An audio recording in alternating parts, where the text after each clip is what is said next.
Alhamdulillah, terima kasih kepada Datuk Pengerusi kerana memberi peluang saya mentangkan mengenai dengan mengambil usul bahagian dalam jawatankuasa kali ini.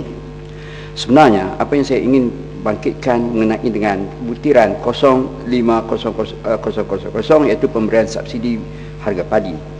Kerajaan memang kita tahu ingin memastikan harga beras di pasaran tempatan kekal pada paras yang ditetapkan demi kepentingan pengguna, dan juga cuba meningkatkan pengeluaran padi negara serta meningkatkan pendapatan petani. Namun anggaran perbelanjaan yang ditetapkan kerajaan pada tahun ini, iaitu pada tahun hadapan, adalah lebih rendah berbanding pada tahun ini, iaitu daripada RM 485 juta hanya kepada 448 juta. Mengenai dengan butiran bagi 06000, iaitu pemberian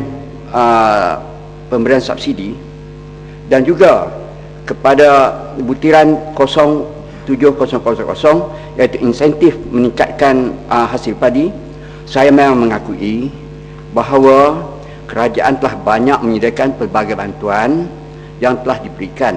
Bersyukurlah.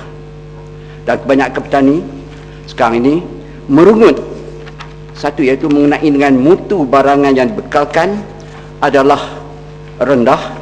Jika sekiranya kalau kita sebagai contohnya, iaitu racun nomimi yang dibekalkan oleh kerajaan adalah kurang kesan jika dibandingkan dengan yang didapati di pasaran, iaitu dengan harganya lebih kurang RM23, walaupun kita dapati konten dari labelnya adalah sama. Jadi kalau kita perhatikan benda ini, memanglah kalau kita perhatikan bahawa ini adalah sebagai satu penginayaan kepada petani-petani tadi. Dan begitu juga kalau kita perhatikan dengan baja yang diberikan pun, kita dapati bahawa dia punya kualitinya adalah rendah. Dan kalau kita tengokkan, begitu juga dengan timbangannya pun kadang tu tak cukup. Jadi kalau kita perhatikan, macam kalau keadaan ini berterusan, macam mana ini yang kita akan dapati pada kita nak tingkatkan hasil. Sebab kalau kita perhatikan, kerja yang sama juga dilakukan, tapi hasilnya adalah berkurangan. Mengenai dengan butiran 08000, iaitu insentif pengeluaran padi, memang kita tahu bahawa insentif ini, iaitu kita dapati bahawa satu perkara yang patut ditingkatkan. Tapi apa yang kita perhatikan bahawa sebanyak 7 kali ganda penurunan peruntukan perbelanjaan bagi insentif pengeluaran padi, iaitu daripada 150 juta hanya kepada RM25 juta sahaja. Jadi bagaimanakah insentif ini yang kalau kita nak menggalakkan pengeluaran padi, maka tentulah kita tingkatkanlah insentifnya ada. Tapi kali ini kita dapati bahawa 7 kali ganda penurunan yang dilakukan. Dan sampai pada itu juga, apa yang saya ingin kemukakan mengenai dengan butiran 00900, iaitu projek pertanian yang lain-lain, iaitu kita dapati bahawa anggaran belanjaan tahun 2010 lebih rendah berbanding dengan tahun 2009 dan 2008, iaitu menjadi kepada 524,899 juta. Namun ia merupakan perbelanjaan yang paling besar. Apakah jenis projek yang dijalankan serta berapakah jumlah projek-projek ini semuanya? Penyalahgunaan wang kerajaan serta ketidaktelusan dalam menjalankan program-program yang dirancang boleh berlaku apabila proyek-proyek yang terlibat tidak disenaraikan beserta dengan perbelanjaan yang digunakan. Di samping itu juga, kalau kita perhatikan di bawah butiran 11030 mengenai dengan Beef Valley, kita tahu bahawa sebanyak 147.7 juta yang telah pun dirancangkan, dan kita pastikan sejauh manakah projek berjumlah sebanyak ini berjaya mengurangkan kebergantungan penginputan daging dan juga produk tenusu. Kalau kita perhatikan, kalau kita perhatikan di sini tidak dinyatakan di mana dengan lanjutnya. Apa yang saya perhatikan, satu daripadanya iaitu projek NBBC, iaitu National Boar Breeding Center yang terletak di Pondok Tanjung, Kita tak tahu sejauh manakah perkembangan projek tersebut. Dan juga saya ingin mengukas satu lagi masalah yang di dalam butiran 10.700, iaitu tentang pembangunan industri ayam. Apa yang saya perhatikan terdapat di kampung Wah Siong, iaitu di Jalan Tai Air Estate di Simpang 5 Parit Muntah, kita dapati bahawa dalam penternakan tersebut begitu daif sekali, iaitu di mana kita perhatikan iaitu dengan sistemnya tak teratur langsung. Jadi siapakah yang bertanggungjawab dalam mengendalikan tentang, terutama sekali dengan keadaan yang begitu sedih sekali ya, kerana kita dapati bahawa air iaitu di reban itu dibuat atas air dan air itu tak mengalir. Jadi ini adalah menimbulkan suatu keadaan yang tidak sihat di kalangan penduduk yang ada di situ. Dan sampai dari itu kita dapati bahawa dalam peternakan ayam ini adalah menimbulkan satu masalah lalat yang begitu banyak sekali.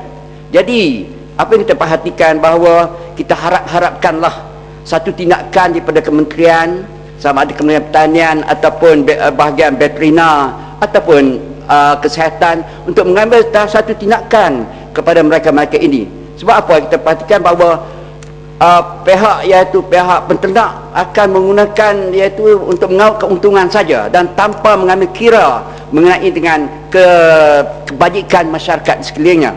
Di samping daripada itu juga, apa yang saya ingin timbulkan mengenai dengan 10.710, iaitu pembangunan industri lembu, kerbau dan kerbau penaging. Kita dapati bahawa peruntukan yang diberikan berkurangan daripada 200 juta ke 2,000 juta kepada 1.542 juta sahaja. Begitu juga dengan kambing. Jadi jika sekiranya kalau kita nakkan daging tu cukup di negara kita, maka apa yang saya harapkan, kita perlulah mengambil satu tindakan supaya benar-benarlah industri lembu dan kambing tadi mempunyai satu tahap di mana peruntukan yang diberikan peruntukan lebih, barulah kita dapat mengurangkan importnya ada. Oleh yang demikian, apa yang saya harapkan mengenai dengan pemberian industri ini kepada lembu dan kambing tadi, berilah kepada betul-betul pengusaha yang ada. Apa yang saya dapati bahawa setengah daripada penerima bantuan pekerjaan tadi hanya mendapatkan iaitu dengan tidak menggunakan kemanfaatan yang ada. Dia tak bela pun, dia letak tu dan dia jual. Jadi sampai bilakah benda ini akan tercapai dengan hasrat kerajaan? Memang kita tahu bahawa hasrat kerajaan memang nakkan meningkatkan petani-petani tadi, tapi malangnya apa yang berlakunya iaitu mereka penerima-penerima ini kadang-kadang yang saya dapati bahawa mereka ini menjualkan lembu-lembu yang ada. Jadi saya harapkan apa yang kita pastikan bahawa pihak kerajaan memang ada hasrat bersungguh-sungguh, tapi pastikan kita berilah pada mereka-mereka yang berkenaan. Di samping itu juga, sahabat saya daripada Kota Melaka tadi telah menyebut mengenai dengan ternakan ikan ini. Sebagaimana kita tahu bahawa ternakan ikan iaitu berlakunya di satu-satunya yang paling terbaik iaitu di kawasan Lembah Beriah, iaitu di Bukit Merah, iaitu ikan arwana. Jadi dalam ikan arwana ini ada satu konflik yang kita dapati bahawa pada masa kini kebanyakan benang-benang, terutama sekali di bahagian Bukit Merah, iaitu di Teluk Pancor, terutama sekalinya mereka tanah-tanah benang tadi telah pun diubah menjadi kepada ternakan ikan arwana. Memang kita tahu bahawa ternakan ikan arwana ini memanglah satu kebanyakan daripada mereka-mereka ini boleh katakan mempunyai pendapatan yang lumayan. Dan tak heranlah kalau kita perhatikan orang-orang di kawasan di Teluk Pancor, mereka ini pakai bukan kereta yang macam kita ni pakai kereta yang kecil-kecil, tapi mereka pakai dengan yang kereta yang macam misalnya X-Trail dan juga dengan kereta-kereta yang besar-besar. Jadi ini adalah hasil pada pertanian daripada ikan yang mereka bela, itu ikan arwana tadi. Tapi apa yang persoalan saya yang kemukakan, iaitu masalahnya ialah kita akan dapati bahawa pengurangan kawasan-kawasan padi yang ada.